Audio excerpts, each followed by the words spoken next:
मन की प्रसन्नता बहुत बड़ा तप है। हर समय मन को प्रसन्न रखना बहुत बड़ी साधना है, बहुत बड़ा लाभ है जिसका हर समय मन प्रसन्न रहता है। जानते हो किसका मन प्रसन्न रहता है? जिसका मन प्रभु से अपनापन कर लिया है। मन को शरीर प्रसन्न रखना है तो भगवत संबंध से ही मन प्रसन्न रह सकता है। ये मन चंचल क्यों रहता है, अशांत क्यों रहता है? ये जितना विषयों का चिंतन करेगा, जितना नाशवान परिवर्तनशील वस्तु व्यक्ति स्थान का संबंध स्वीकार करेगा, उतना ही जलेगा, उतना ही अशांत रहेगा, उतना ही चंचल रहेगा। त्यागात् शान्तिरनन्तरम्, जितना ये सब वस्तु व्यक्ति स्थान का राग त्याग करेगा उतना ही शांत हो जाएगा, उतना ही आनंदित हो जाएगा, उतना ही प्रसन्न हो जाएगा। मना प्रसादः। यदि आप मन को प्रसन्न करना चाहते हैं तो किसी भी व्यक्ति वस्तु स्थान का इसे संबंध न रख ले पावे, ये सावधानी रखना। और होता क्या है, बोले चलो मनोरंजन करते हैं। कहां? किसी व्यक्ति में, किसी वस्तु में, किसी स्थान में, किसी द्रव्य में। होता क्या है, मनोरंजन होता नहीं, एक नई जलन, एक नई चिंता, एक नई कामना, एक नई वासना, एक नया फसाव। चले थे आनंद लेने और फंस गए। हमारा मन प्रसादः, मन प्रसन्न कब होगा? बहुत ध्यान की बात है। भगवान कह रहे त्यागात् शान्तिरनन्तरम्। यदि आप शांति देना चाहते हो, अपने मन को आनंद देना चाहते हो, प्रसन्नता पाना चाहते हो, तो आप वस्तु व्यक्ति स्थान के संबंध से रहित कर दो अपने मन को। एकमात्र प्रभु के चरणारविंद में आप अपने मन को लगा दो। फिर आप देखें आपका मन सदैव प्रसन्न रहेगा, क्योंकि प्रभु अविनाशी है, वस्तु व्यक्ति स्थान परिवर्तनशील है। वो एक रस प्रसन्न रह नहीं सकता जिसका वस्तु व्यक्ति स्थान से संबंध है, नहीं रह सकता, क्योंकि वो एक रस नहीं है। तो मन कैसे एक रस होगा? वो विनाशी है, परिवर्तनशील है, मूल में दुख है, केवल ऊपर से सुखद दिखाई दे रहा है। मन में अशांति, दुख, क्लेश, बंधन का कारण है किसी वस्तु व्यक्ति स्थान से अपनापन कर लेना। सूक्ष्मता से देख लीजिए, अभी हम यही फंसे हैं, चाहे हम ज्ञानी भगत हो, चाहे प्रेमी भगत हो, अभी केवल मन के भगत हैं। मन को अभी भक्ति के मार्ग में नहीं खड़ा कर पाए। किसी भी वस्तु व्यक्ति स्थान से राग न रह जाना, ये वैरागी का लक्षण है। समस्त वस्तु व्यक्ति स्थान में एकमात्र सच्चिदानंद आराध्य देव को देखना, ये अनुरागी का लक्षण है। हम देखें कि हम ना तो वैरागी है ना अनुरागी है, हम तो रागी है। हर वस्तु व्यक्ति स्थान से हम सुख भोगना चाहते हैं। देख लो, अगर ऐसा नहीं तो फिर मन जाएगा ही नहीं। जब तक सुख की लालसा नहीं तब तक मन जाने वाला नहीं। इसको जहां जहां सुख का मिलने का भाव है वहीं वहीं ये जाता है। जब धन संपत्ति, स्त्री, पुत्र, नाना प्रकार की भोग सामग्री, इनमें हम अपनापन कर लेते हैं तो मन हमारा चंचल हो जाता है। सबका प्रश्न होता है, मन भजन में नहीं लगता, चंचल है मन। चंचल आपने किया है, आपको ही छोड़ना पड़ेगा। आपने वस्तु व्यक्ति स्थान से संबंध कर लिया है, वो चंचल, परिवर्तनशील, नाशवान, वही लक्षण मन को आ रहे। वो आप अविनाशी प्रीतम से अपना संबंध कर लो, देखो कितना आनंद मन में रहता है, कितनी प्रसन्नता रहती है। भगवत चरणारविंद का आश्रय लेने वाला हर समय प्रसन्न रहता है, ये पहचान है। भारी से भारी विपत्ति में भी उसका हृदय आनंदित रहता है, क्योंकि ये विपत्ति संपत्ति बाहरी बात है। वो जिस आनंद में मगन है वहां न विपत्ति का न संपत्ति का, दोनों का प्रवेश नहीं, न हर्ष न शोक का। इसलिए मना प्रसादः। साधक ध्यान दे संतुष्टः येन केनवा। हर परिस्थिति में मन को प्रसन्न करना सीखे, प्रसन्न रखना सीखे।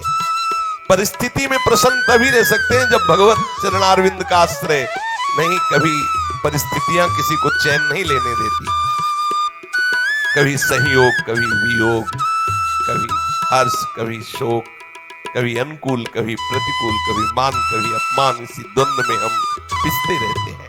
तो मन कहां प्रसन्नता का अनुभव कर पाता है।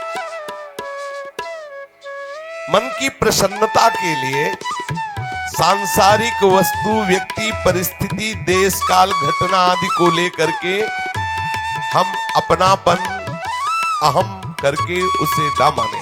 जैसे ये व्यक्ति मेरा है, ये वस्तु मेरी है, ये स्थान मेरा है, ये अमुक अमुक मेरी। अब आपका मन प्रसन्न नहीं रहेगा, जलेगा, शांत रहेगा। अपने स्वार्थ या अभिमान को लेकर किसी का पक्षपात न करना। यदि आप अपने मन को प्रसन्न रखना चाहते हैं तो अपने स्वार्थ की पूर्ति के लिए या अभिमान की पूर्ति के लिए किसी का पक्ष न लेना। किसी का मंगल करने के लिए, किसी को आनंद प्रदान करने के लिए हम भले सलाह दे दें, लेकिन अपना अहंकार पोषण करने के लिए, अपने स्वार्थ की पूर्ति के लिए हम पक्षपात न लें। नहीं, हमारा मन प्रसन्न नहीं रह पाएगा। मन को सदा दया भाव से युक्त रखे, क्षमा भाव से युक्त रखे। दूसरों को कैसे हम सुख पहुंचावें, ऐसे मननशील बने। सदैव सुख देवे को चाव चित, सब सोहित निष्काम। सबको सुख पहुंचाऊं लेकिन किसी से सुख पाने की लालसा ना हो, मन प्रसन्न रहने लगेगा। मन में जब दूसरों के हित की भावना होती है तो प्रसन्नता का प्रादुर्भाव होता है। और सदैव मन को प्रसन्न रखने के लिए थोड़ा भोजन पाना सीखें, कम बोलना सीखें, कम सोना सीखें और सदैव भगवान नाम जपना सीखें। अखंड प्रसन्नता आ जाएगी। मानते हैं प्रारब्ध के अनुसार शरीर रोगी हो सकता है, परिस्थिति प्रतिकूल आ गई, संसार ने तुम्हारा त्याग कर दिया, लोग निंदा करते हैं, लेकिन आप प्रसन्न रहेंगे क्योंकि आपने बहुत बड़े करुणा निधान आनंद समुद्र प्रभु का आश्रय ले लिया है। उस आश्रय में जो बाधक भाव है उनका त्याग कर दीजिए। अधिक भोजन करने वाला कभी प्रसन्न नहीं रह सकता। और बड़ी विचित्र ये जिह्वा है, ऊब गए भगवान। रोज से पवाओ लेकिन रोज नए नए पदार्थ, पेट बढ़ता चला जा रहा है, मांस पेशियां बढ़ती चली जा रही, कब्ज बढ़ती चली जा रही है और जिह्वा खाते खाते बूढ़ी होने जा रही, फिर भी और खाओ और खाओ। पता नहीं कब तक खाओ खाओ खाओ। भोजन पर साधक ध्यान दे, नहीं तो आनंद का जो विषय मन की प्रसन्नता है वो आप नहीं धारण कर पाएंगे। बोले हित परमित भोजी, थोड़ा सरल, स्वाद रहित, स्वास्थ्य वर्धक सतोगुणी भोजन पाया जाए।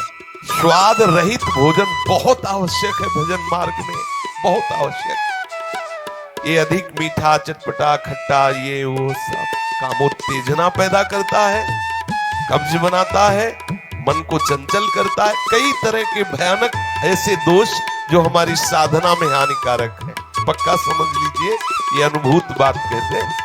भोजन जितना सरस होगा भजन उतने चौपट होगा।